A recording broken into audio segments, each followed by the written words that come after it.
Hey everybody, Mature Simmer here. So we're here in Berlin at the airport, continuing our VFR series. So this is going to be quite interesting, and it's super, super long. So we're going to go ahead and, get ourselves to the point where things are pretty good here. We're going to go there. Turn the starter on, get ignition going. We're going to get our pitot heat going. And our fuel selector to auto. Auxiliary VP to auto. All right, and then we'll get this up here. Whoops. I don't understand how we exceeded that. I wonder if that's my problem, if I'm starting it weird. Because, yeah, now things look okay. But, yeah, I always, cause this weird, whatchamacallit? Cause this weird result in, we'll do auto, on, auto. All right, I think, get that turned on. We'll get our radios on. And get our AP off. Yeah, see, I'm wondering if that's it. I'm gonna have to pay more attention, but yeah. I don't know how the ITT goes up to like 1400 or something, but maybe the prop's too fast. I don't know. So it's interesting. Get our trim set a little bit.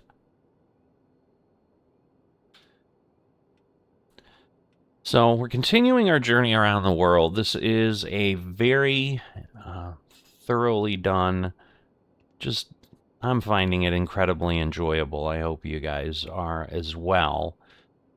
But it is a tour around the world, but in a very, very, very roundabout way. So you can see here we have 19 waypoints. This has been our busiest leg by far for a long, long time. So, as you might expect, that means we've got a lot to see. So, we'll turn the starter off. That'll give us a lot of power back. We'll get all of these things going. I have put this tour out on Tour Tuner. Just finished it up. I don't know if it's going to work at all. We're going to try. I was told that maybe this week they were going to do some work on it. Let's see. Let's go to Berlin. We're 10:20. So we want to go way up there. All right. So we should be good there. I just want to make sure that, yes, things appear to be looking. And we are going to take off on runway 24 left, maybe? Yeah. Well, yeah. Why not? 24 left. And then, we'll go from there. So we've got that.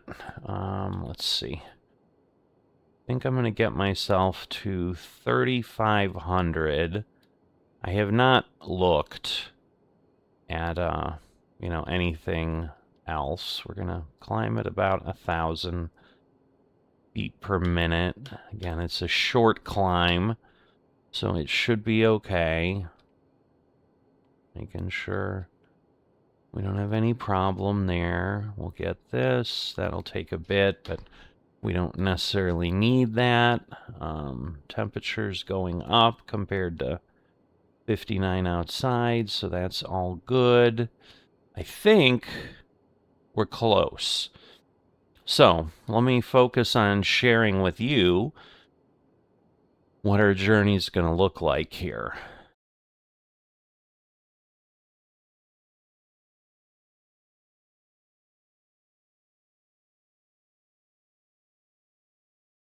All right, so we're taking off here at Berlin.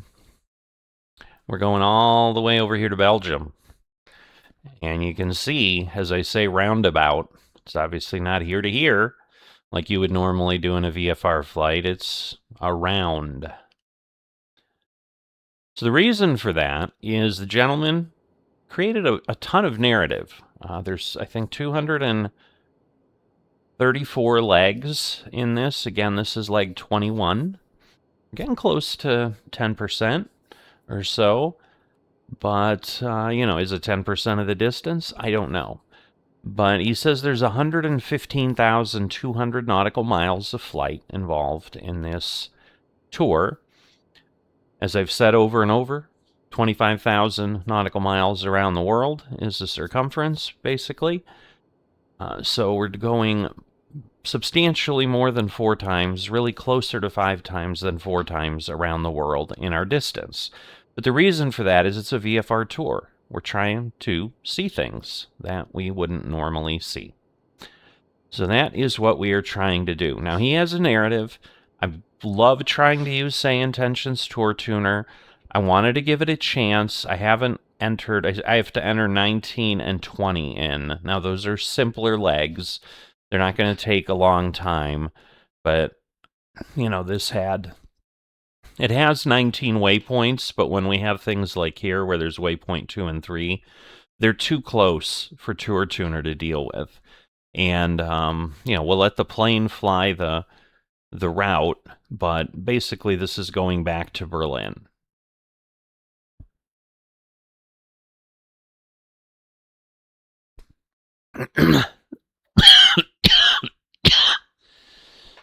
So, there's going to be things. You can see our first waypoint, 16.5 miles away.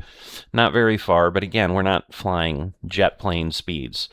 So our entire distance here is, 687 nautical miles is what we'll be doing.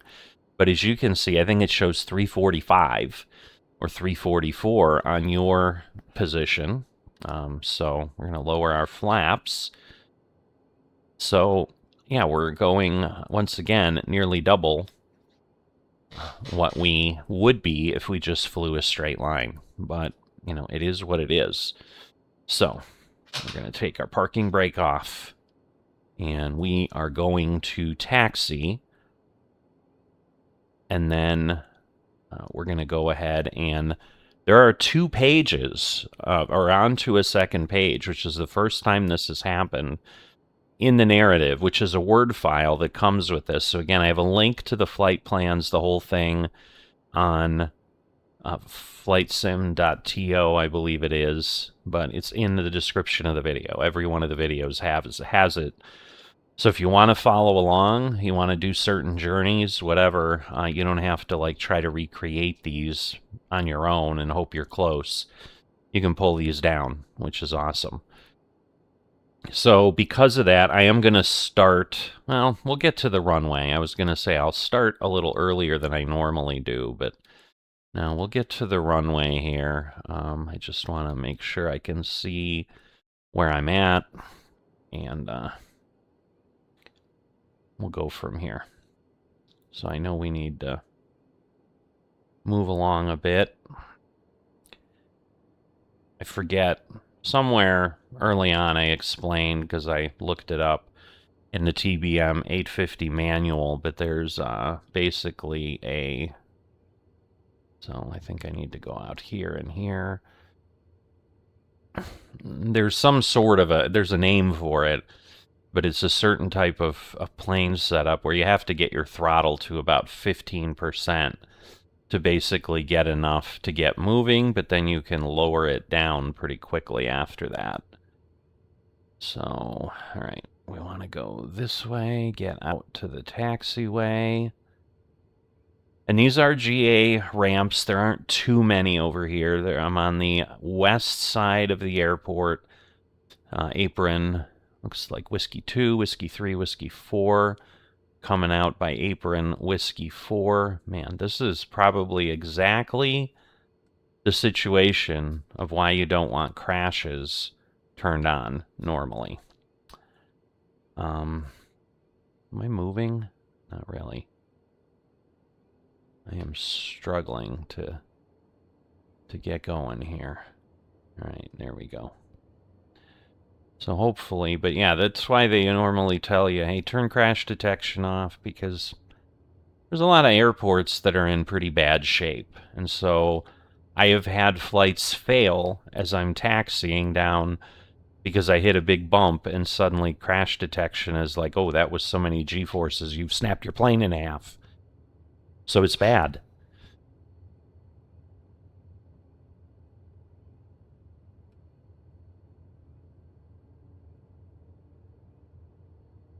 All right. Whoop, whoop, whoop, whoop. I'm trying to use head tracking. My goodness, I think I have this way too fast. Get some looks around. I've been bad with doing that. Oh, geez. That's part of the reason I've been bad with doing this. All right. So the experiment there is going to be done. I want to get us to the runway, and I don't want to make you all sick. So part of the issue is I haven't used head tracking in Flight Sim in a long, long time. So we're going to go down here. This is the Bravo taxiway. So you can see, I think we're near Tango. Again, SayIntentions Living World is going to inject traffic so that Ryanair is there, but we're not listening to ATC because we don't want things coming over our airwaves and all of that. So we're good with that. But you'll get to see things. A lot of EasyJet is my guess. All those orange tails there. We're going to go through some planes here. Again, the benefit of no crash detection is you don't really have to worry about stuff. Obviously, the airport would be giving us instructions and so forth, and especially an airport as large as this, what I can do is I can go down to Alpha here and get out of his way. Make it a little, well, now we're in his way. I didn't realize there were planes coming down both taxiways. I mean, again, it is a busy airport, but maybe we'll go here and we'll do the same thing. We'll go behind him, and then we'll cross over. He may be going with us. I don't know. So that might actually be okay, but so it's possible everybody's taken off from 24 left today. Because we use clear skies and so forth here, there's less of a concern. I don't really look at the wind. Like, this is not a super realistic flight series, I guess. I mean, it's still realistic flight because if I do things incorrectly, I will crash, I will have a problem. You know, but if I don't turn on my taxi lights, I don't get in trouble. All right, that may not be EasyJet, because I think it says easy on it when it is EasyJet. You know, and we will go ahead and be nice, and we'll wait for the traffic as we get there. But yeah, we're coming up where he's turning. That's the taxiway to get to the runway. So we are here. I think there are things floating in the air. Might be just lights on poles that we can't quite see the poles yet. I don't know. But there we go. So, no, I think those are things floating in the air. So again, some poor design. All right, we're going to try this again. I'm going to slow this down, but I'm going to see if we slowly look around. Try to get a better view of what's happening. I'm going to speed up again. Now we have filled our tanks, so we should be okay. Although, man, it seems like we've used a good amount of fuel. That's kind of crazy. Oh, did I, set my tanks? I think they're on. Oh, yes, I did the fuel selector to auto. So we're good. Whoops, let me turn that on.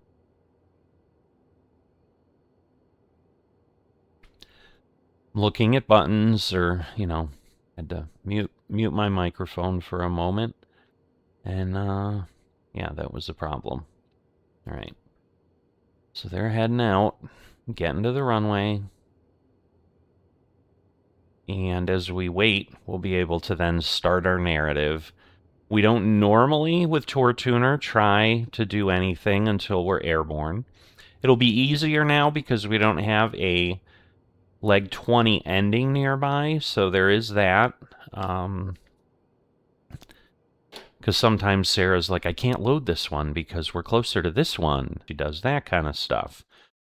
All right, so what they've got, nothing you might not expect, but this is a long leg because the original, much shorter version got updated with the release of the Germany World Update. It was obviously a while ago. I've had these for a long time. So fill the tanks and empty your bladder. Now, again, it's assuming you're just going to sit and whatever. Obviously, the benefit of flight sim is you can take breaks, you know, stuff like that. Pause it. We're not doing this on VAT sim or anything like that. And again, that's not the point of ATC. The point is it's VFR. We're just enjoying ourselves, and we're doing that. So I get, for those who want some hyper-realistic whatever, it's not that serious.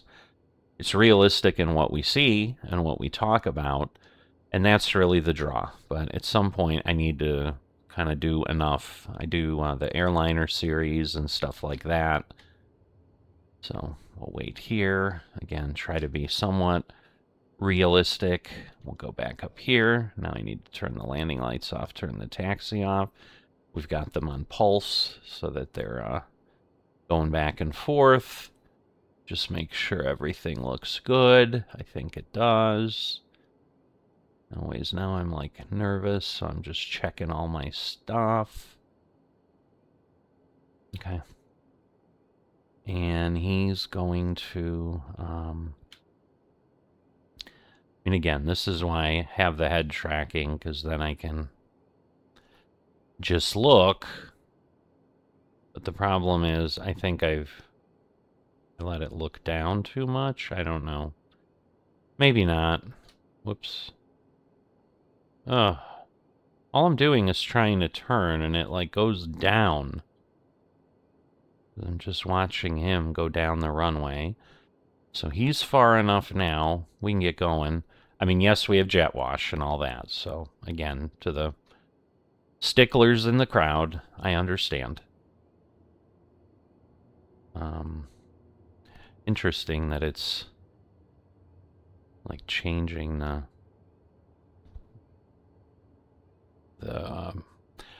on my I don't even remember what that device is called, but that shows the wings and the projected path and this screen. You know, it suddenly went from going one way to going the other way, but we might be at a little crossover. So we do want to be heading in this direction, hence why I've done this.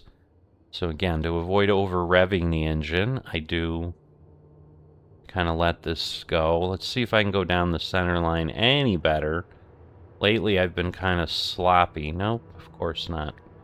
Because you let it go a little bit and the plane just goes. Alright, we finally have speed. Oof. This is tricky. Because you gotta use the rudder, and again, I don't have rudder pedals. I'm doing things on a stick. Oh, there we go. We are airborne. Gear up. I think last time I forgot to put my gear down. I'm gonna hope I do better this time. That's all I can say. So we're going to autopilot. We're going to do that. We're going to turn this on. And at this point, we're going to enjoy what's happening. So we're getting close. There we go. Now we're getting up to 1,000 feet per minute.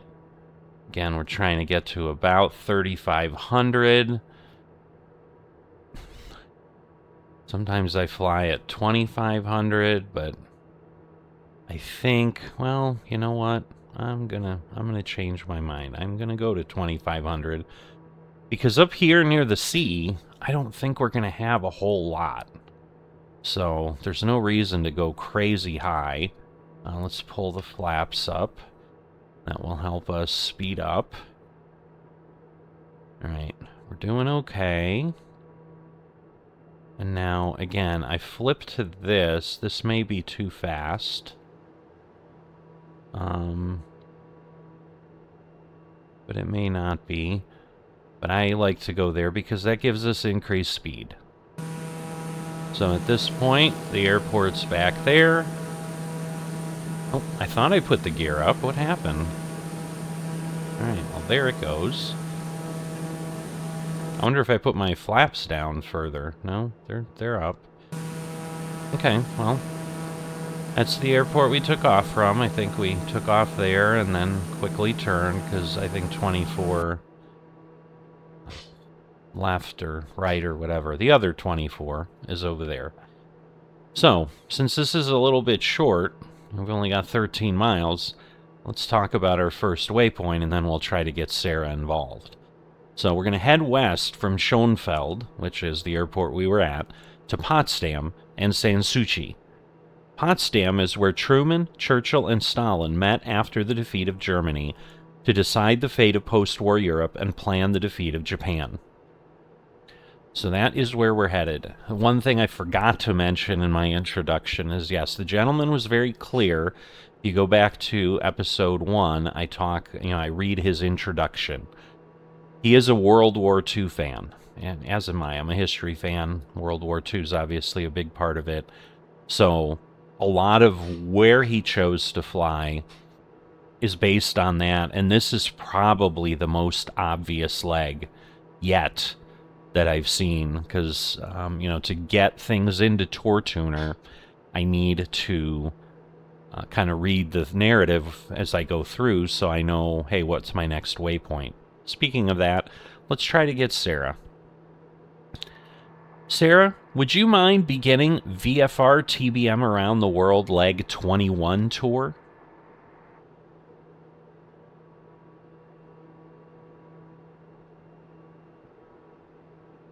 Absolutely. Let's kick off the VFR TBM Around the World Leg 21 tour. Our first stop is Potsdam, just 16 kilometers ahead. Get ready for some fascinating stories as we approach this historic city. Okay, so it's starting wonderfully.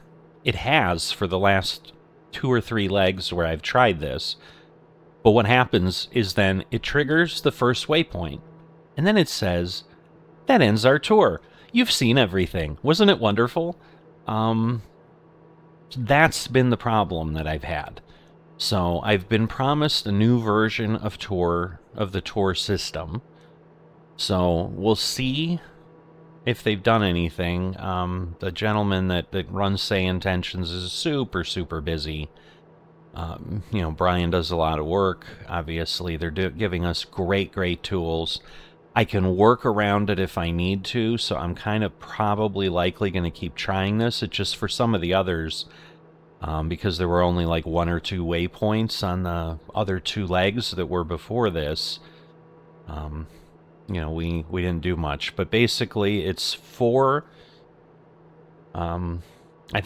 kilometers away, or 4 nautical miles. So at about 2 nautical miles, we should trigger the point.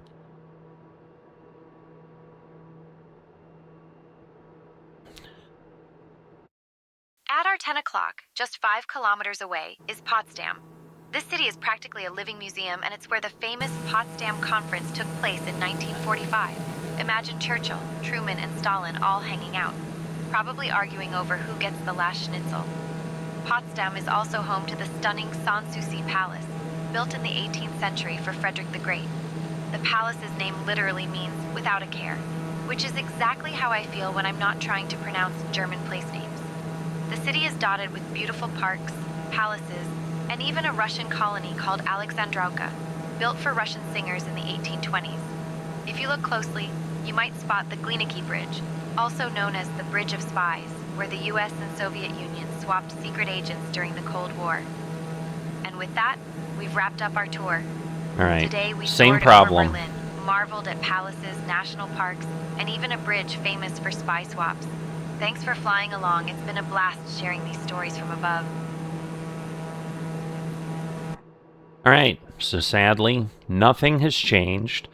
So I'm going to have to prompt her each time. So now we're going to Berlin, as it said. So now it says turn back east to Berlin and the many POIs, points of interest, in the center of the city. Our route then heads northwest to Rheinsberg Palace, which dates back to 1566.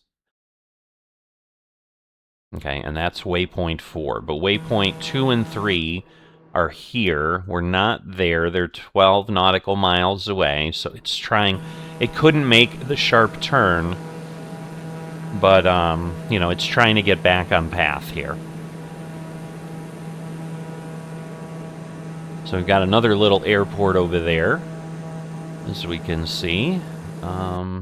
Don't have any clue what it is. I don't know that it entirely matters.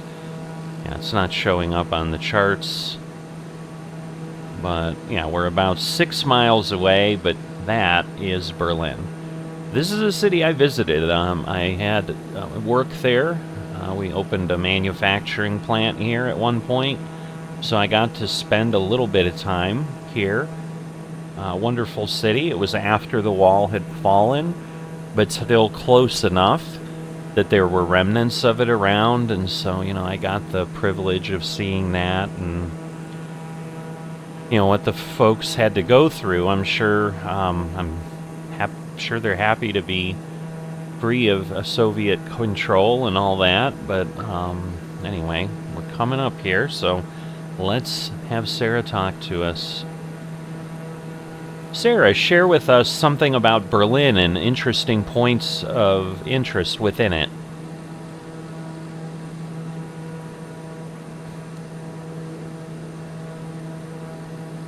So there's another airport, I think. Berlin is packed with history and sights, from the Brandenburg Gate, built in the 18th century and once a symbol of a divided city, to the Berlin TV Tower, which stands at 368 meters and was constructed by the East German government in the 1960s. And the Berlin Wall Memorial preserves a section of the infamous barrier that split the city for nearly 3 decades. Museum Island, a UNESCO World Heritage Site, is home to 5 world-class museums, including the Pergamon Museum, with its ancient artifacts. The Reichstag building, with its striking glass dome, has been the seat of the German parliament since the late 19th century.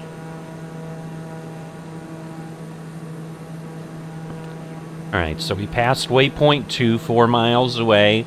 We're heading to waypoint 3, which I assume is city center. So I think, you know, that's where we're headed. I don't remember ever crossing any bridges. I cannot understand how I drove around this city without doing that. I must have, and maybe I just was so fascinated with everything else. Because there's a river that snakes right through here. But maybe I stayed on one side. Alright, so that must be the tower. Because that's kind of that east, you know, the Soviet stuff that they built. Alright, so now we're headed toward that palace that we talked about. So again, it's intriguing because some of the summary she gave, like we are going to go to a national park. We are going to do some things like that on the tour. And she talked about that, so it's like she can see all the points. She's just dropping out of the tour for some reason. So, once again, I will post, you know, the video or a link to the video for Brian to use as reference. But it's intriguing, so, you know, any little bit, you know, I'm trying to be helpful. Obviously, if he says, hey, stop being helpful. Alright, so, clearly we've got runways there. I see it. It's 24 left, 24 right, so they're lined up exactly the same as the place we took off from. Just want to make sure. Okay, you're getting telemetry. 340 to go, 2,300 feet. Everything looks good. Vertical speed obviously is nothing. All right. So just want to make sure you're getting some cool views and getting information is what I was making sure of there. So I'll hop back in the plane. Now you can see we've only got 34 miles to go. So it's not too terribly far. So I might stick with and just kind of chat as we go and share anything. Now, what will happen, so you're prepared if you haven't watched one of these when the tour tuner, because with the tour tuner, she would just wait, I think. I've never heard her not just wait the few times. I think it's only been 2 or 3 times that I've had it work properly a while ago. So typically she'd wait, and then as we break the fence like we did at Potsdam, like she starts talking.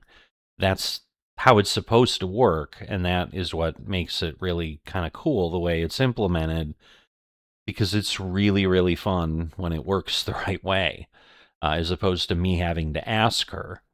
And asking her is still cool because she's, giving me information. I mean, there were definitely some things about Berlin that were interesting to note and so forth.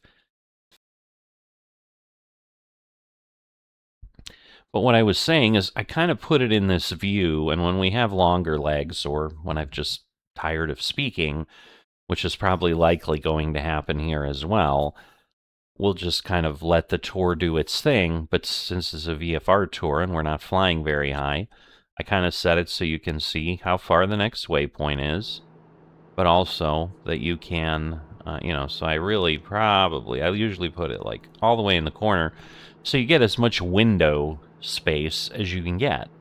And yes, you're only looking out this side of the plane, but typically, I want to see this too. I'm not just doing this for an achievement for, hey, I flew this or something, like I do on some other flights I do where, I might step away for, it's a 4-hour flight, which I don't know that this will be that long, but I would not be surprised if this is a 3-hour flight. No, I don't know that I've ever seen that. I'm looking at the dial. Yeah, it's like fingerprints on there. That's pretty awesome. Or just whatever, but... Because, yeah, this is one of the more realistic GA aircraft you can get. So that's one of the reasons I do enjoy it. And again, why the engine fails and stuff like that when you do something stupid. But yeah, I don't know that I've seen the sun come in that way and make that happen, so that's pretty cool. That's an interesting mound out the window. It's like, is it going to be a housing development that's not quite done and those are streets? Because, at 2,500 feet, it's hard to tell, but that seems like a weird thing. So I don't know what I'm looking at there. We're passing, we're a little north of Oranienburg. So if anyone's familiar with this area of Germany, maybe you do know what that interesting mound with what appear to be roadways on it is. But, we've got Indian mounds and things like that in the U.S., like that were burial mounds that don't have roads on them. But, it could be some bit of German history that someone can tell us about.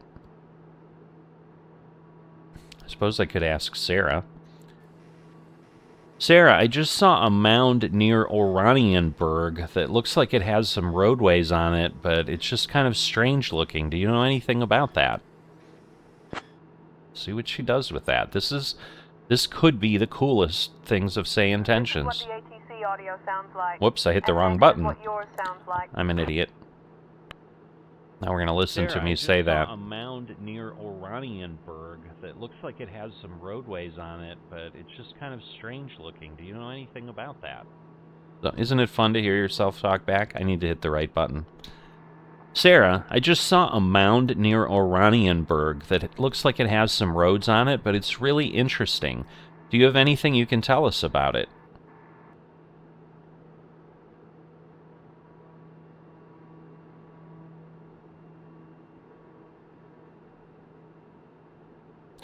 That mound near Oranienburg is likely one of the many glacial formations left behind during the last ice age, But why would they which put a shaped much of road on northern it? Germany's landscape. These mounds, called kames or drumlins, were formed by retreating glaciers over 10,000 years ago, and the roads you see winding over them are a testament to how people have adapted the terrain for travel and agriculture. Sometimes these features were also used as lookout points or even burial sites in ancient times. If you spot any odd clusters of trees or unusual shapes, it could be a sign of archaeological activity or old settlements. Yeah, I mean, as I think about what she said with the burial sites now, like, it didn't occur to me. Like, obviously in, like, our cemeteries versus Indian mounds that I said don't have any roads or anything on them. Like, yeah, people, that could be a cemetery of some sort, and those are just the roads, but we can't see the graves from 2,500 feet in the air. So it just looked like an empty mound with roads, but maybe that's what it was. Maybe it's some sort of a cemetery. Not sure. But hey, that's why we look out the window and see what we see.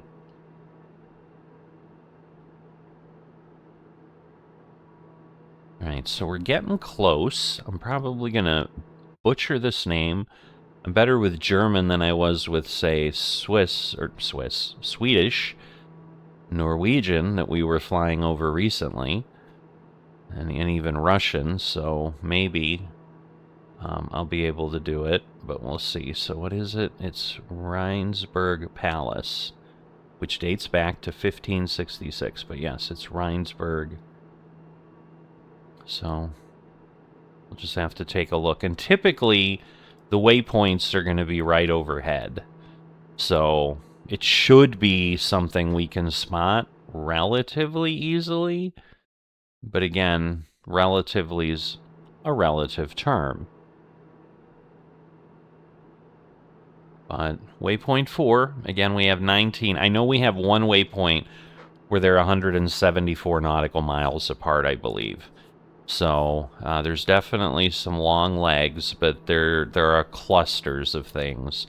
And again, I'm sure he added this, as he said, because when they did the Germany World Update, they put more visuals in and probably created some more stuff. Wow, there's a lot of forest around here. I mean, I can see it on the VFR chart, too. Obviously, you can see it out the window, but it's just interesting, like, suddenly. So I don't know if this is a national forest or...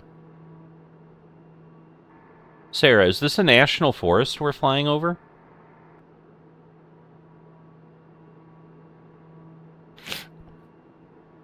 We're not currently flying over a designated national forest, but this region is known for its mix of woodlands, lakes, and small towns, shaped by glacial activity thousands of years ago. Okay. Well, it was like a farm, maybe? Some kind of? I mean, there's a town, but... So, those are definitely farm fields out there. Alright, so at this point, we'll get going. Sarah, tell us about Rheinsberg Castle.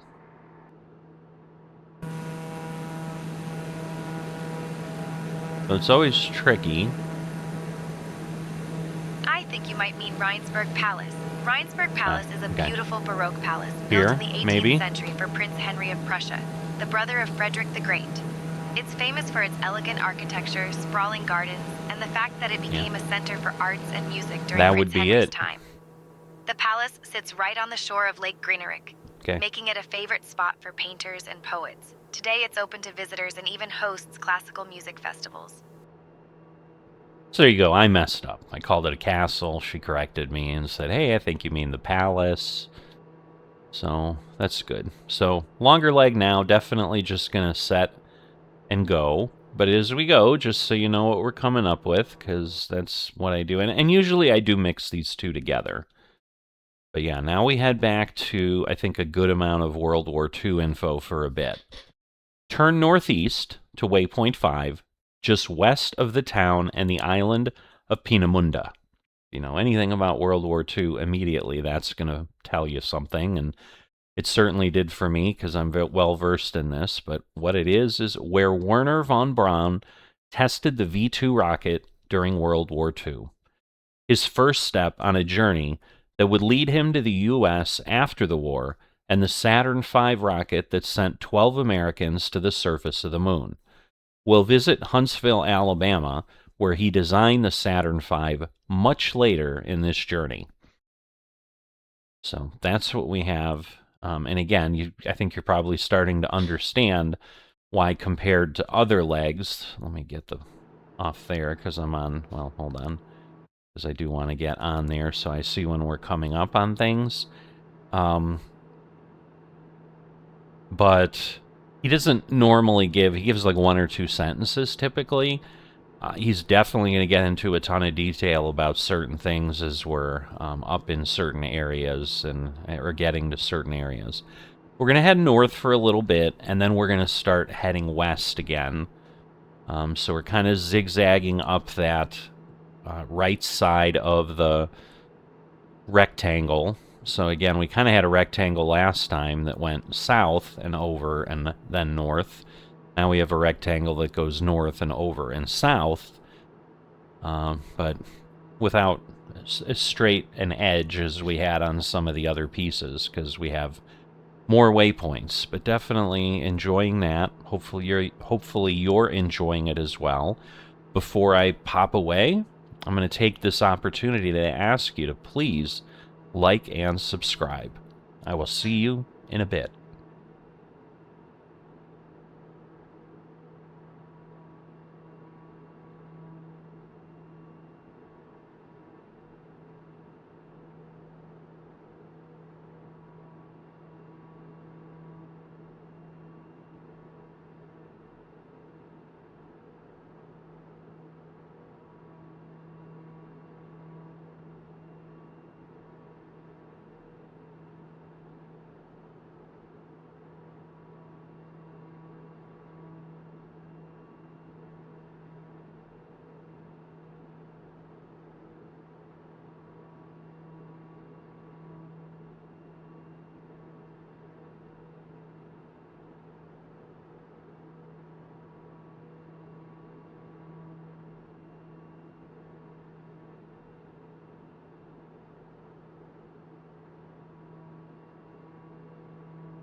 Sarah, can you tell us about Peenemunde? I apologize if this works. Peenemunde is famous as the site of the Peenemunde Army Research Center, where Werner von Braun and his team developed the V-2 rocket during World War II. This was the world's first long-range guided ballistic missile, and its creation marked a major milestone in rocket technology. The area was heavily bombed by the Allies in 1943 to disrupt the German missile program. Today, the Peenemunde Historical Technical Museum is located in the old power plant, where visitors can learn about the site's role in both military history and the space race. All right, so that was my fault. I forgot to unmute myself, and it doesn't pass through to her either. So, apologize for the late information. But now we're going to head north and enjoy the cliffs and beaches at Jasmund National Park. So that is where we're headed now. I think it's going to be over there, so we're a little ways away. You can see we're about 15 nautical miles, so I'm going to mute and try to remember to unmute when it's time to ask Sarah to give us some info. I was just worried SayIntentions was failing. I was like, oh boy.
Alright, so we can start to see the cliffs coming out there.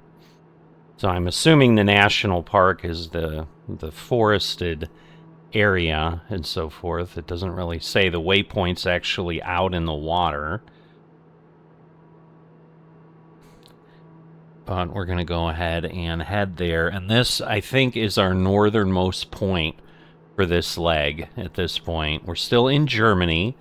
There's a little tiny sliver that goes out in the water next to us that says it's Poland. And then I'm not sure who's on the other side, because it's not showing me that right now, but I'm thinking it's like Sweden or something. Alright, so let's get Sarah prompted here. Sarah, please tell us what you can about Jasmund National Park.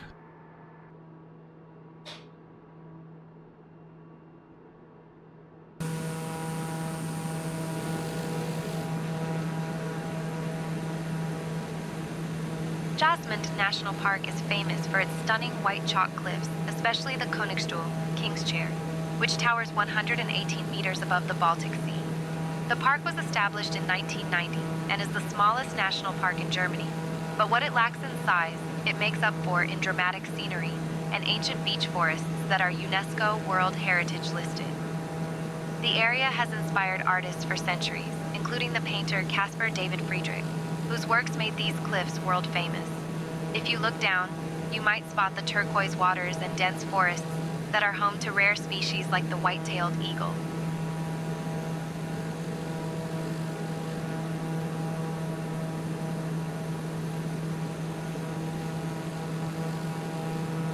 Just kind of letting us take in the sweeping views here as we turn and head back south. So kind of right over probably the whole park, and again, obviously this is farmland and so forth. And I'm sure we'll be straightening out soon. There we go. And then heading on to our next waypoint. So let's see what that is.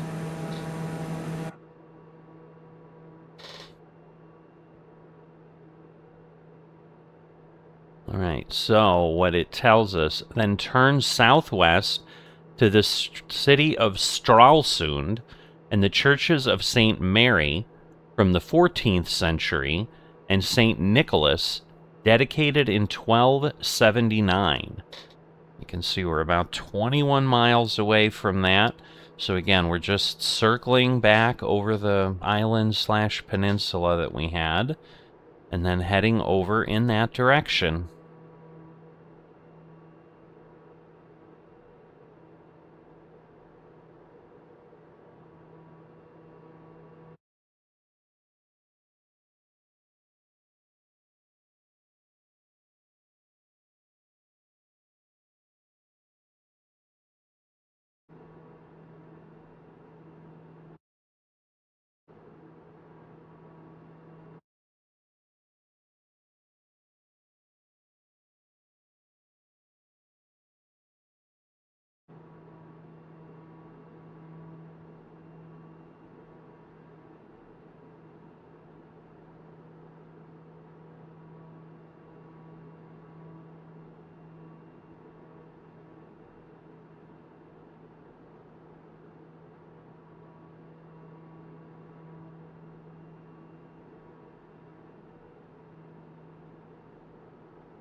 Well, sorry, I got distracted, so I am gonna do a little bit here. Let's see.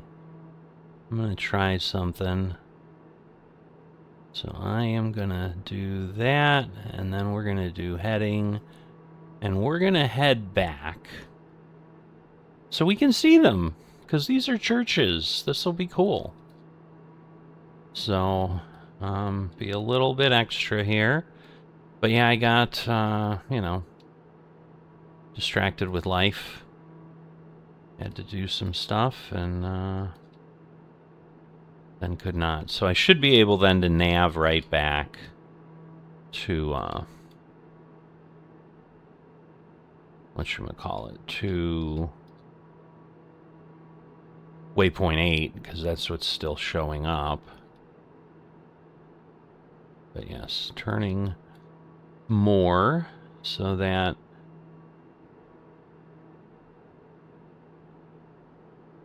we'll kind of head back where we need to, I think. We'll see.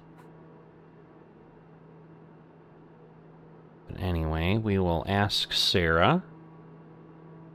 It's going to be a longer ask. We'll see what we get out of it. Sarah, can you please tell us about Stralsund and the churches of St. Mary and St. Nicholas?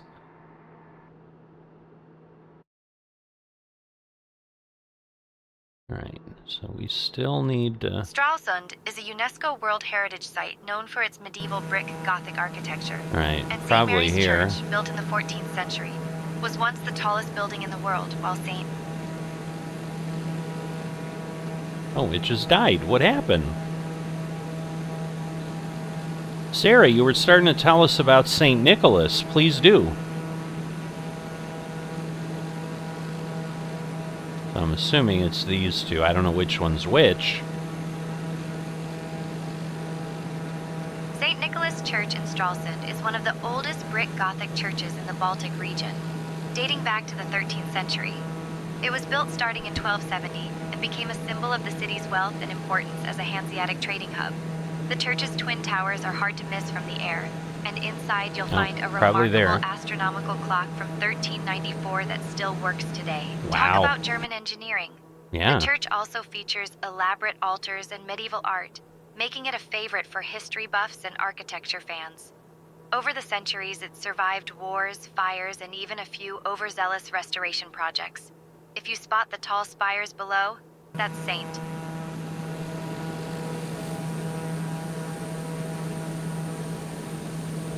Alright, there they are. Over there, it's just hard to... Oh, great. We're going to get... Yeah, I think the twin towers are these. This one has a spire, and... So I'm guessing that's St. Nicholas, and that's St. Mary's. Cool. Very cool. Alright. So now it's circling around, passing over the airport. Or, well, there's a pattern, so... I don't know that it's really worth looking at the airport. Yeah, probably not, so we won't. So I'll try to be a little bit more aware for the next one, but like I said, things happen, and, you know, I've got to pay attention to what I need to pay attention to, but I wanted to see them. I'm sure you wanted to see them too, and you may have, well, probably not, because we flew right over them, which is usually what happens with the waypoints. All right, so at this point, turn southwest to the Freilichtmuseum at Raden, an open-air museum which features the remnants of a Slavic settlement dating to the 9th and 10th centuries, along with a reconstructed fort from the period.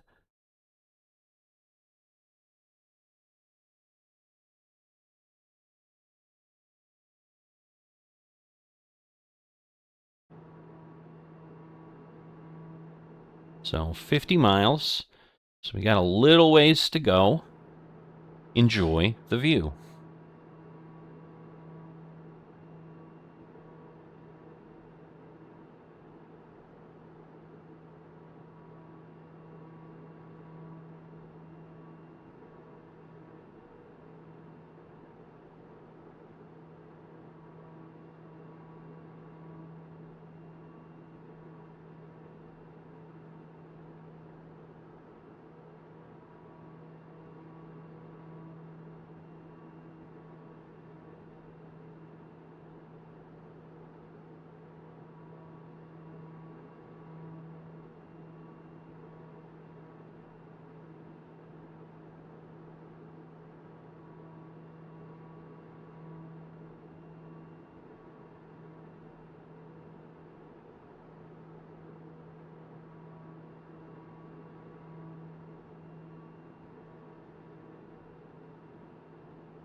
coming up here on the next location, which I'm not sure I mentioned.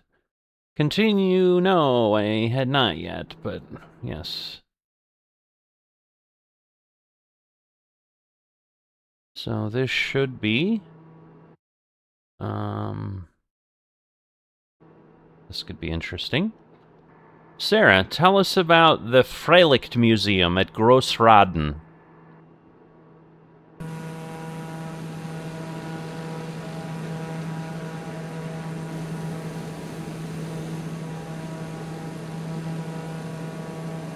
The Freilichtmuseum at Raden is an open-air archaeological museum that reconstructs a Slavic settlement from the 9th and 10th centuries. Visitors can walk among authentic wooden houses, defensive walls, and even a reconstructed temple, all built using traditional methods. The site was discovered during excavations in the 1970s. It's turning, which means and archaeologists have worked hard to bring the there early medieval somewhere, village back but to life. not sure where. Maybe it's just hard to see from the air. I don't know. Alright, so the next thing is continue across the Schwerin Lake to Schwerin Castle. The first records of a castle at this location date from 973 AD, though the current construction was largely built between 1845 and 1857. So, we're not going super far to get there.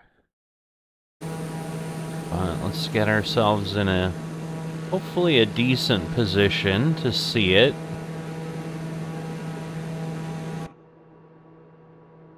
About 18 nautical miles, so we'll keep together for this one. But we're getting to the point, again, it's 19 waypoints, so we are headed to waypoint 9 right now. We're not technically even halfway through the waypoints. Now again, some of these do collect up, I think, again. But at some point we're hitting the long leg. I'm not seeing it yet, but it will be coming up. But we are heading more west than we are anything else lately, so obviously we turned a little bit. Apologize for hitting the microphone there. I'm sure it made a bit of a noise. Hopefully nothing too difficult, because once again, it's really hard to find little things, or find anything within these videos with the length they are and so forth. So I tend to just edit them, get them out there. I do have less of a week this week, so it's Thursday. This video you're not going to see, this flight you're not going to see till Saturday, but I'm really basically out of pocket all Friday, as my wife and I are going to enjoy some time at semi-local attraction, and plan is to be gone most of the day, and so certainly don't have time for a really long flight. I might have time in the morning for some sim stuff, maybe get some truck runs done, or do a little bit more tower simulator. Who knows what? Who knows what I'll decide to get into. Probably want to get a golf round done for sure, because I haven't started the early tournament. If I don't have time for that today, speaking of golf, there's a beautiful golf course right out the window. What perfect serendipity and timing, right? So, but yeah, I've got my 2 rounds for that to play at some point. And once again, that shows up even earlier on Saturday morning, but I could do that Friday, potentially edit it, get it out there. That would be a little bit easier to do. So, but we are, 5 miles away from the castle? So let's ask Sarah. Sarah, please tell us about Schwerin Castle that we're coming up on here. I assume it's right there.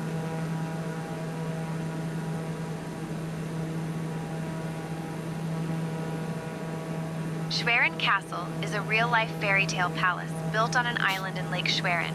Construction began in the 10th century, but most of what we see today was completed in the mid-1800s, blending Neo-Renaissance and Gothic styles. It served as the residence of the Dukes and Grand Dukes of Mecklenburg for centuries, and now it's the seat of the state parliament. The castle is famous for its golden dome, ornate towers, and the legend of the Peenemunde, a mischievous castle ghost said to protect the grounds. Pretty cool. I don't know that we can see the Golden Dome super easy, but we're flying by so fast. But that's cool. And so yeah, I'm sure with the world update, they did some more things to just make things visible. But now we're heading to waypoint 10.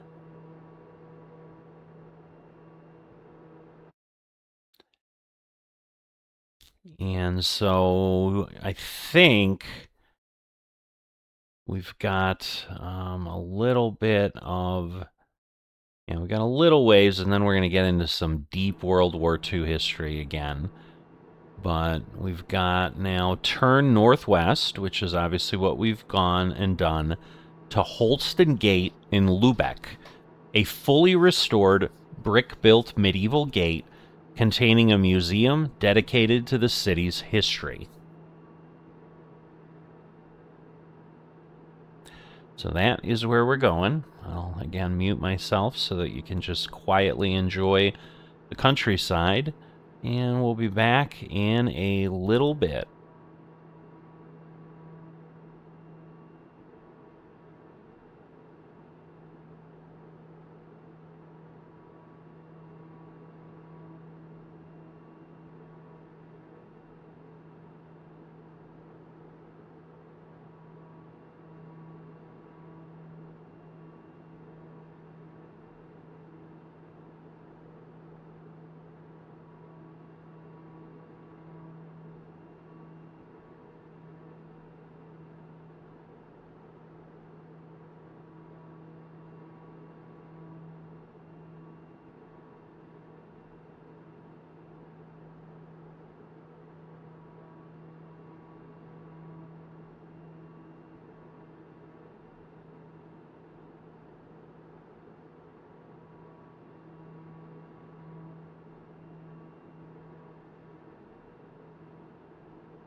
Sarah, please tell us about Holsten Gate in Lübeck.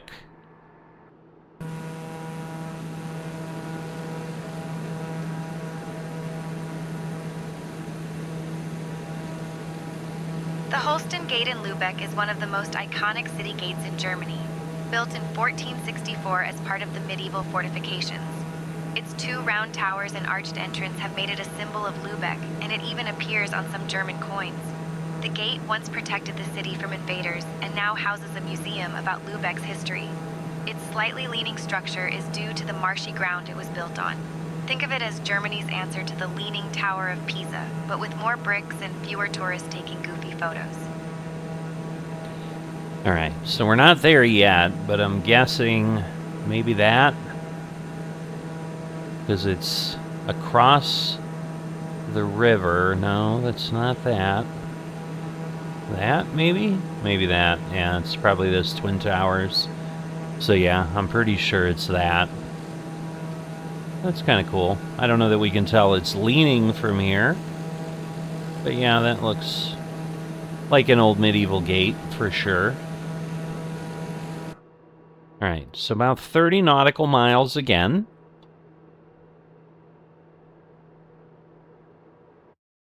And what we are going to see now is from there, we'll head southwest to Hamburg, a major port city in North Germany, and in the early 60s, home to a thriving pop music scene where the Beatles honed their craft before returning to Liverpool and the Cavern Club. The modern Elbphilharmonie Concert Hall in the dock area was not among the venues they played, as it was only completed in 2017. So we'll see what we can see when we get to Hamburg.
so flying over the outskirts of Hamburg here. We still got about 5 miles to go.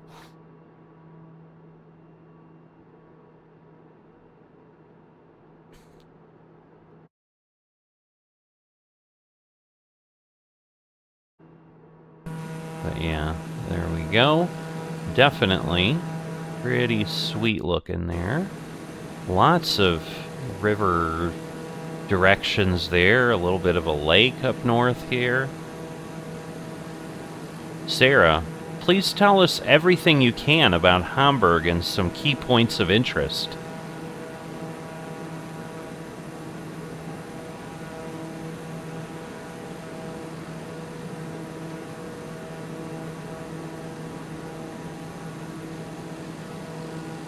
Hamburg is Germany's second largest city and a major port. Known for its historic Speicherstadt warehouse district, the futuristic Elbphilharmonie concert hall, and Probably the bustling Reeperbahn nightlife area. The city's origins date back to the 9th century, and it played a key role in the Hanseatic League, a medieval trading alliance. The Speicherstadt, built from 1883 to 1927, is the world's largest warehouse complex and a UNESCO World Heritage Site. St. Michael's Church, with its iconic copper dome, has been a city landmark since the 17th century.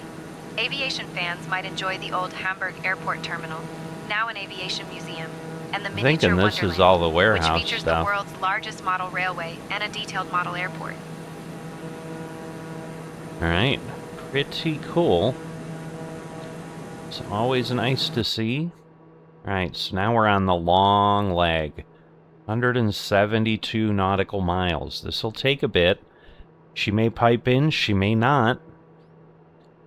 But let's see what is waiting for us at the end. So continue west over northern Germany and the Netherlands to Afsluitdijk Causeway, a major part of the dike system that helps to control the water levels to the south and keeps Holland from being underwater. And then it says, as is our next waypoint at Houtribdijk. Houtribdijk. I'm thinking that's how you would say that. So those are going to be the next 2 waypoints. But obviously those 2 are going to be relatively close together. Certainly way closer than 170 nautical miles. But enjoy the German countryside, and I'll see you in a bit.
So coming up here on coastline or whatever, but yeah, I didn't know that these dikes were... I didn't know the details, I guess. I don't know that I still do, but yeah, there's a ton of windmills out here. They're even on, I mean, they're all like on the land that we just passed over, but yeah, they're on the VFR maps too, and there's like a boat ton of them here. I assume they don't really have every single one, but maybe they do. It's hard to tell. But yeah, there's a lot of them right there behind what would be the dike, I think. So let's see. Let's get Sarah doing her thing.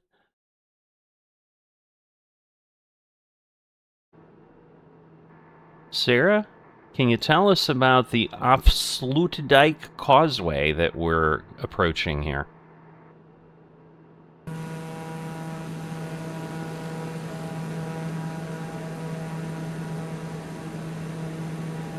The Afsluitdijk Causeway is a 32-kilometer-long engineering marvel, completed in 1932, connecting the provinces of North Holland and Friesland. It was built to protect the Netherlands from the North Sea and transform the Zuiderzee into the freshwater IJsselmeer.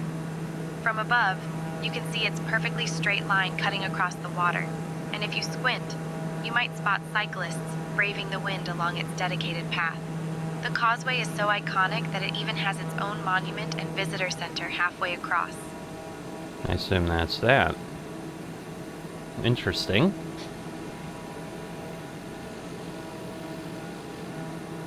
See, but it's like the water looks like it's the same level. Like, I don't understand how it keeps things from flooding. That's the part I'm less familiar with. Alright, so at this point we've got 24 nautical miles, and again, we can see a bunch of those. We're going to fly kind of over a good portion of this wind farm. But, we've got 24 nautical miles to that next dike. But yeah, now we're in the Netherlands, and then we will be going into Belgium. Because ultimately we're going to end at Antwerp. I kind of didn't share that at the beginning. I don't know. Thought it might be a fun unknown or something, but not sure if it really would be or not. There we go. So we have like, I don't know, 2 miles of space where those fans are, and then they kind of stop. Now there's a bunch on the shores. You can see them out there. There's some, you know, behind us. And they said, they didn't say Zuiderzee. I've heard it pronounced Zuiderzee, which I think is a river. But yeah, we're going 161. You can see it's 162, but on the map it shows 161, but... And, I don't know if then at the end it'll be like the end of the water or not. And I don't know how quickly things come then, because right now, like you can see, now we're 108 nautical miles away, where it was interesting, like before, like right after we finally turned, after we had gone north quite a ways, like we had only gained like 40 nautical miles to where our final destination was going to be. Because I do think we go down, and if I remember, we still go a bit west, which would make sense, because obviously we have to get over to another country. But I think it's kind of a zigzag southerly route now.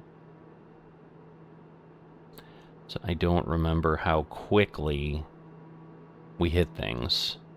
But we're about halfway, not quite, really, probably 40% of the way. But I'm thinking it's this piece here. If I look out, because it is curved, and we're headed kind of toward the center, toward that island. So that's our next waypoint, and then we're going to turn back to the right again pretty substantially and go at about a 45-degree angle, so I'm assuming we're going to be at like 205 or something, you know, but it'll be more than 200 degrees, I think. We'll see. But this one, I guess we'll have Sarah do her thing.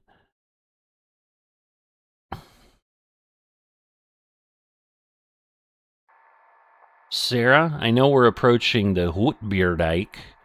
Can you tell us about that? I'm sure she'll be like, you said it totally wrong.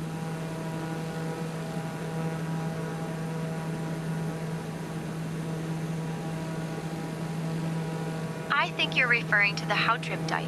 Yes. It's a massive 27-kilometer dam and causeway that connects the cities of Lelystad and Enkhuizen, completed in 1975. This engineering marvel separates the Markermeer from the IJsselmeer and is often mistaken for a root beer float from above. Okay, maybe just by people with a sweet tooth. The Houtribdijk is not only vital for water management in the Netherlands, but also serves as a scenic route for cyclists and drivers. From the air, you can see how it slices right through the water, looking like someone drew a line with a ruler. Well, it's curved, so I don't know how it's looking like someone drew a line with a ruler, but we'll go with that. But yes, it's that portion right there, so. And yeah, there's some like windmills into the water off the shore in certain areas. But yeah, definitely a lot of wind power up here, which would make sense because I think the winds off the North Sea are a little crazy. And it talked about the IJsselmeer and the Markermeer. So yes, those are marked on the map. All right, looks like, yeah, we'll be at 222 and 26 nautical miles. I don't know about the... I don't understand the root beer float thing. But that's what she said. So...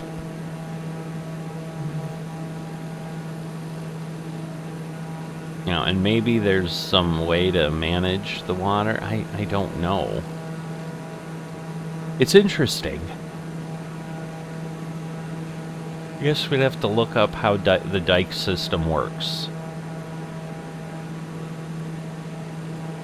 Because again, it doesn't necessarily look like it's keeping it lower, but maybe it is a little bit, and that works. But now we're heading there. So what's next? This is now we're headed to waypoint 14. So that was 13 that we just passed. Alright, so a few more miles to the southwest will take us over Amsterdam, capital of the Netherlands, and the city where Anne Frank wrote her famous diary. There are many POIs here, so have your drone ready to take a closer look. Again, I don't do that, but obviously if you're flying along or visiting, obviously you do what you enjoy. I mean, I would enjoy that, but these are long enough as it is, and the whole point is just to enjoy the travel and learn a little bit, but not, you know, if you want to be an Amsterdam, you know, zealot or whatever and learn more about it. I think it turned a little bit more to kind of align on 222. But, you know, you can then go ahead and do that. But Amsterdam is coming up.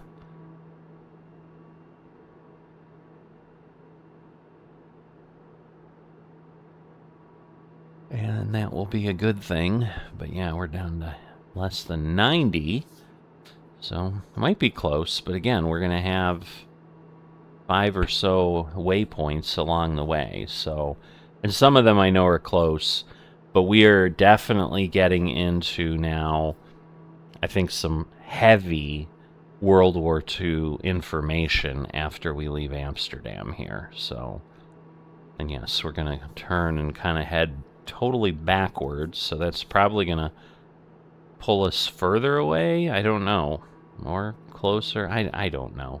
Doesn't matter. We're following the path that he has sent us on, and we are loving it.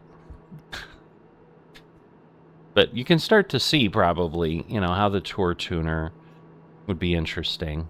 If you haven't liked or subscribed, by the way, please consider doing that. I do, my focus now is this has kind of become my weekly series. I don't know that it'll ever be more than that.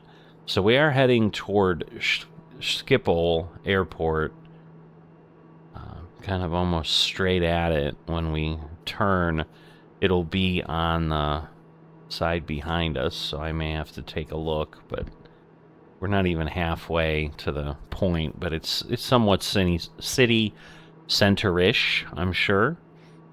And we'll be, what, 3 miles away? So if we were approaching Schiphol, I think that's how I've heard it said. If we were approaching it, we'd probably be lining up for final. So it should be pretty visible, especially since it has 6 runways, I think. It's kind of crazy.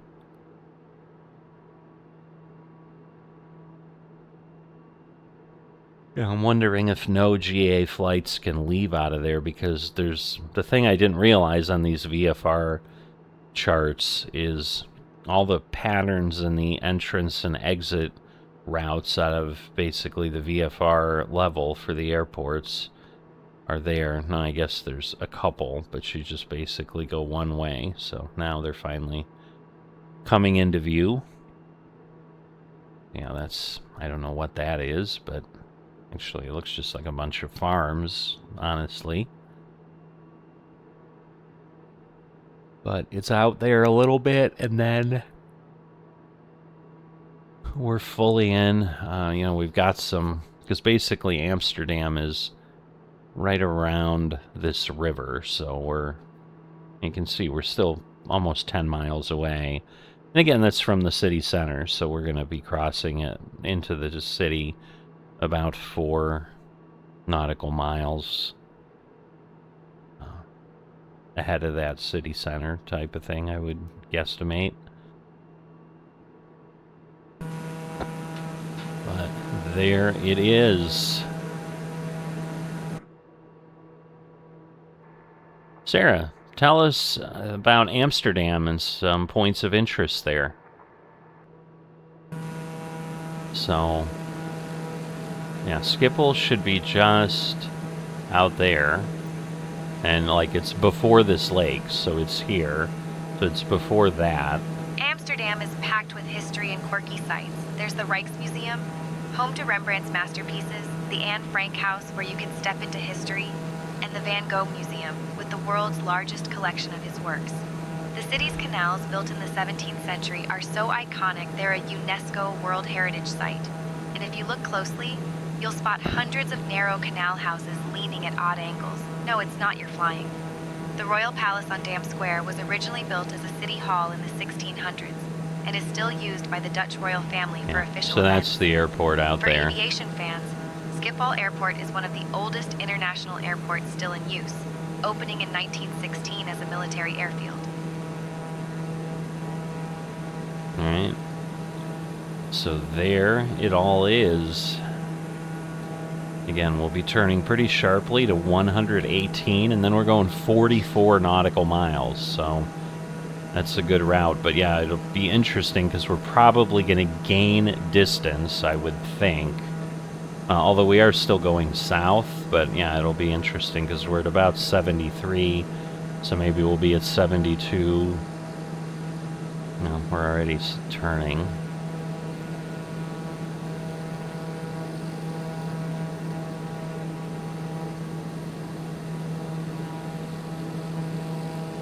Alright, so let's pop back in the plane, and we'll get going on some of the longer things. Okay, next up is the bridge at Arnhem, famous for being a bridge too far in Cornelius Ryan's history of Operation Market Garden.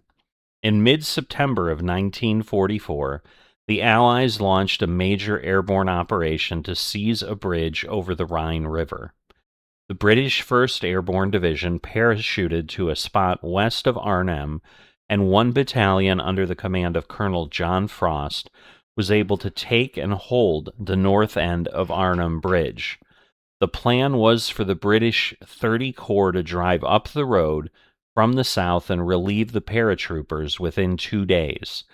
But 30 Corps was delayed, and although Frost's men were able to hold the bridge for 5 days, they were ultimately forced to surrender.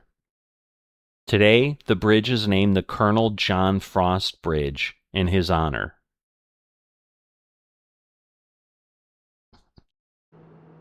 So that's what we've got. We'll go ahead and go away for a little bit here, or be quiet for a little bit. I'll let you look out the window as we kind of crisscross the Netherlands, and we'll take a look and see what we can see of that bridge when we get there.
Alright, so we're coming up here.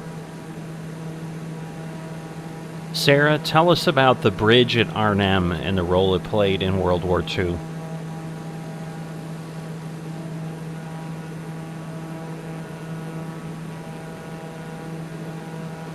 The bridge at Arnhem, officially called the John Frost Bridge, played a crucial role in Operation Market Garden during World War II.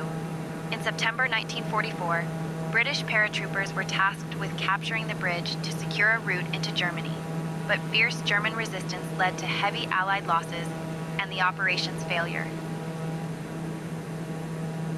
Alright, so we're going to pop back in, because the next waypoint's only 8 nautical miles away. So it continues to say, one of the reasons 30 Corps couldn't reach Arnhem Bridge on time is our next waypoint, the bridge at Nijmegen. Its capture was assigned to the U.S. 82nd Airborne Division. Faulty intelligence suggested a large German presence to the east, so the 82nd spent the first few critical hours after landing securing its eastern flank before moving to capture the bridge. In the meantime, elements of the 10th SS Panzer Division moved down from Arnhem and took control. The bridge was not taken until after the arrival of 30 Corps and required an amphibious assault across the river, so I'm assuming that's the bridge, one of these.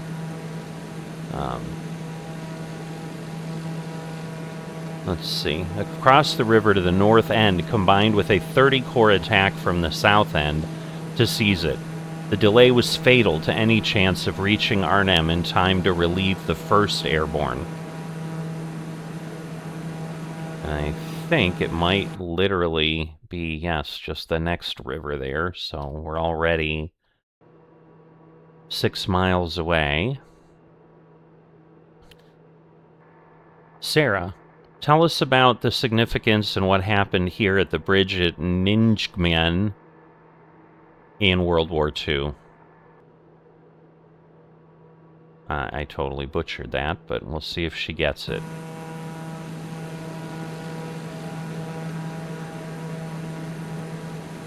The bridge at Nijmegen, officially known as the Wall Bridge, played a crucial role in World War II during Operation Market Garden in September 1944. There. Allied forces, mainly American paratroopers from the 82nd Airborne Division, fought fiercely to capture the bridge from German control.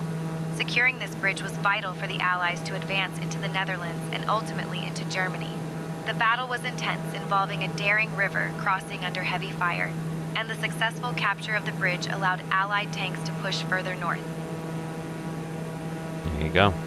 So, I mean, it looks like there should be a bridge there, but the only one we see is that one, and it's kind of the one we're headed towards, so I'm thinking it's this. I'm not sure what we're seeing there. That might be a tunnel or something.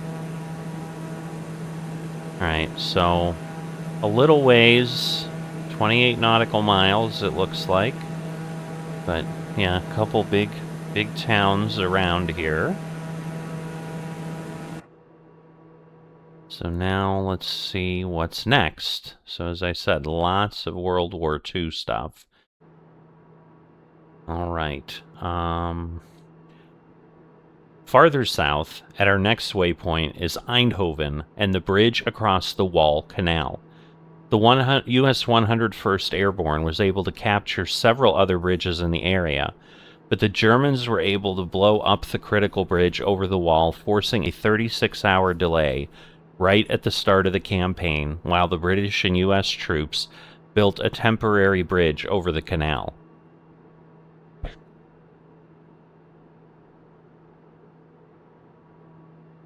Alright. So, again, we've got 20-some miles, so it's going to take a little bit. Enjoy the Dutch countryside, I think. Yeah, right? Some point we'll be getting near Belgium, too, so I don't know if I'll be able to clearly tell when that happens. But enjoy the view.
right.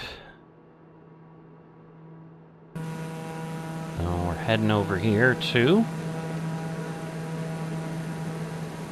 Sarah, please give us some information about Eindhoven and also the bridge across the Wall Canal.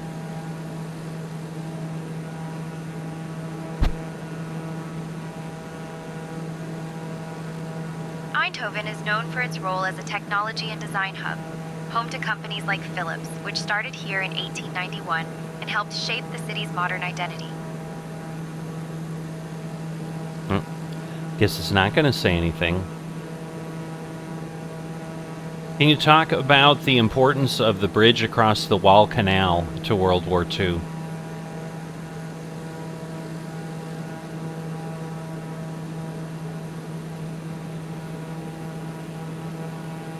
The bridge across the Wall Canal in Eindhoven was strategically important during World War II, as it was a key crossing point for Allied forces during Operation Market Garden, enabling them to advance further into the Netherlands and disrupt German defenses. Okay. So, wasn't clearly obvious, but again, next one's pretty close. Farther south, you'll come to 30 Corps jumping off point near the town of Neerpelt. In retrospect, the plan was clearly over-optimistic. Moving an entire armored corps 60 miles over a single-lane highway in 48 hours would be a logistical challenge even without any resistance. Add the presence of 2 German SS Panzer divisions missed by Allied intelligence, and you have a recipe for disaster. 1st Airborne Division lost over 6,000 of its 8,000 men, either killed or captured during the battle. Arnhem and the bridge remained in German hands for months afterward. So, there we go. So, Neerpelt is... yeah, we'll be coming up on it shortly, but probably not much. I'm going to say Neerpelt, I think is what it would be called. And then we're going to go 39 nautical miles across in our last leg, because the point we're coming up on is waypoint 18. Then we're going to waypoint 19, which is our last stop, the city of Antwerp, or our last point of interest on this part of the tour. And then we'll be circling back a little bit, just, probably a few miles, just turn and come in on approach, and land at the airport in Antwerp. But getting close to the end here, so I have no idea. I'm not taking a look there of how long it is, but once again, it would not surprise me if I'm almost positive it's over 2 hours. I don't know that we'll have gotten to 3 hours yet. But I knew it was going to be difficult to fit this in, but obviously trying to stay on schedule, it was necessary. So yeah, next week I think too is going to be interesting with Christmas, but I think I'll be able to, so the 26th, the day after Christmas, will be Friday. I think I'll be home, and we won't have anything significant planned, so I could always just fly like I tend to do that Friday before, but sometimes I do the flight on Tuesday. Just there was a lot of things going on with my VA, and I don't know if I'm gonna... I enjoyed what I was doing there with the preferential bidding system that our VA has started. Just not sure if I'll keep it up. Please tell me about Neerpelt.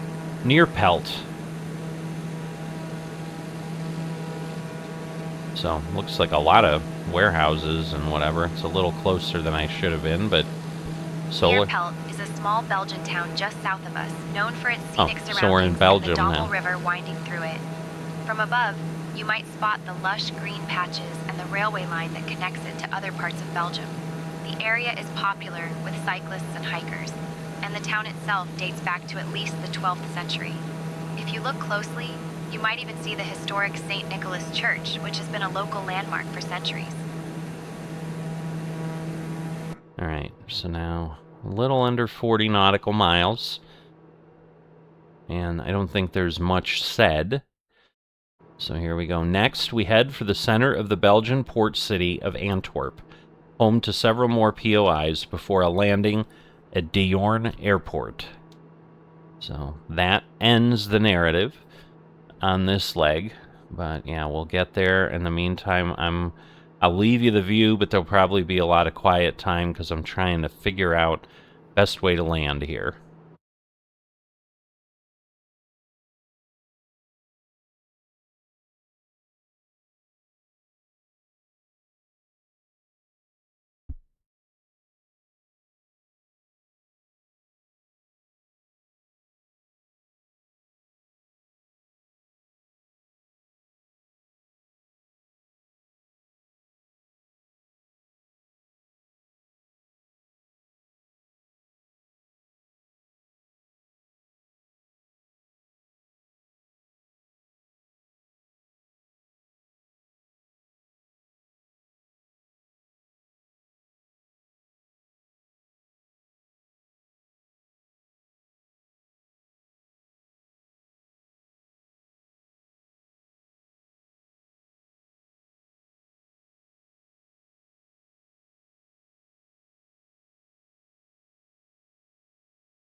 Alright, I will go ahead here, bring myself down to 2,000 feet.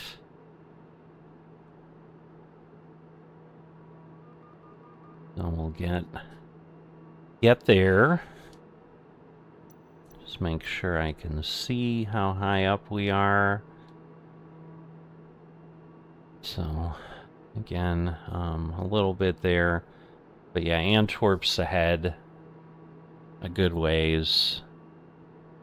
I might get myself down to 1,500. But I don't want to be too low. Although, I don't know, that might be the right call. Because, yeah, at this point, we're pretty high up, so let me go down to 1,500. And then, it can do its thing. Alright, there we go. Alright, it had started to level out, I think. But yeah, at this point, we'll still be 1,200 feet above ground. But that'll be a little bit easier on the approach, because we really don't have that far from 19. What I'm going to do, though, is... And I mean waypoint 19. So I'm going to put myself on... say 205 maybe, and that'll get us in, because I don't need to go really far out on an approach, but I want to make sure I see things.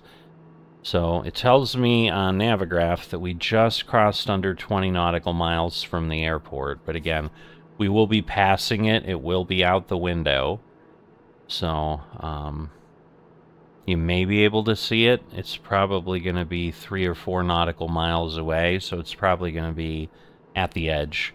But I'll see as we get closer.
So the thing that strikes me is, looks like a lot of U.S. neighborhoods. I mean, kind of nicer, a lot of wooded neighborhoods as we've come in from the eastern side of the city here. So we're going to cross into the river area proper. The airport really is somewhere there. We're basically passing it now. So again, at 3 or 4 nautical miles, it's a little hard to see. But I've kind of set my heading bug. That'll get me in the right general direction once we pass the waypoint, and that'll help. So a lot of apartments kind of jammed in there. I mean, that's the one thing. It's difficult to get really good looking stuff. But anyway, hold on. Sarah, give us some information about Antwerp and key points of interest, as well as the airport we'll be landing at.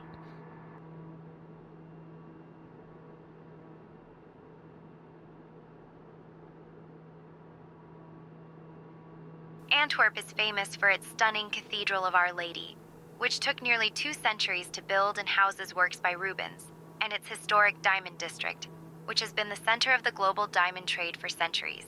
The city also boasts the medieval Schwerin Castle on the Scheldt River, and the striking MAS Museum, which tells the story of Antwerp's port and people.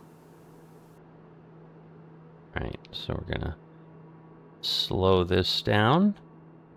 That will clean some things up.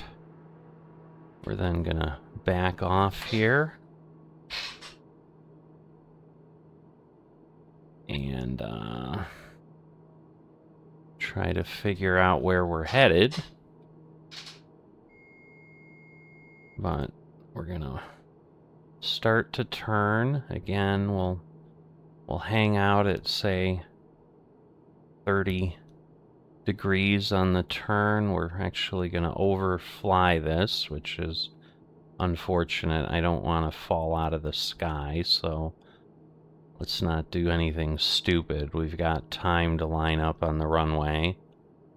But yeah, we've gone a long way past where we need to be. So whoops. Let's see.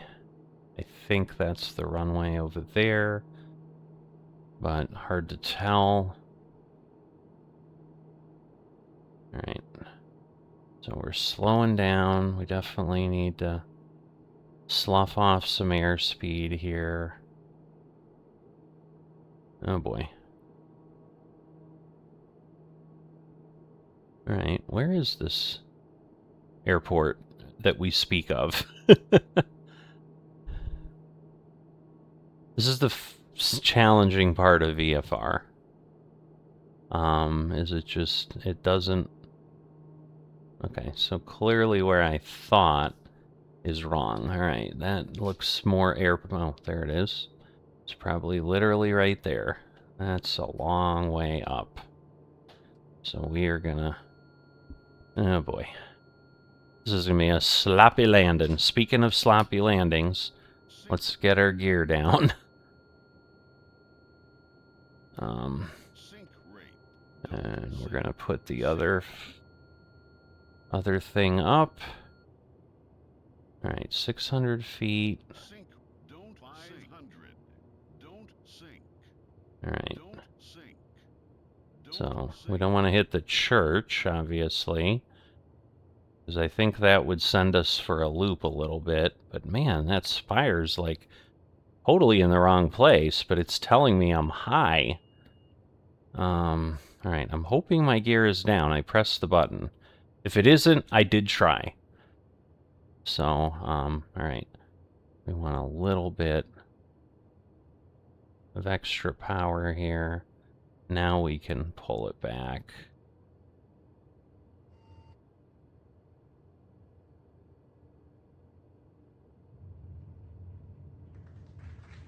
All right. It seems good. We're not getting ripped off to the side, so I'm thinking we're okay. Just get ourselves off the runway here. We're definitely okay, or we wouldn't be rolling. Yep, wheels are out. Feels much better to do that. There's a helipad right there in the middle. That's interesting, but all right.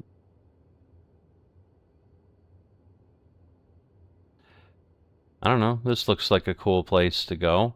What do? Just go park in the street? Man, this is moving. So I think we're just gonna park ourselves there. We'll be all set. Yeah, that like literally goes into the block over there. That can't be right.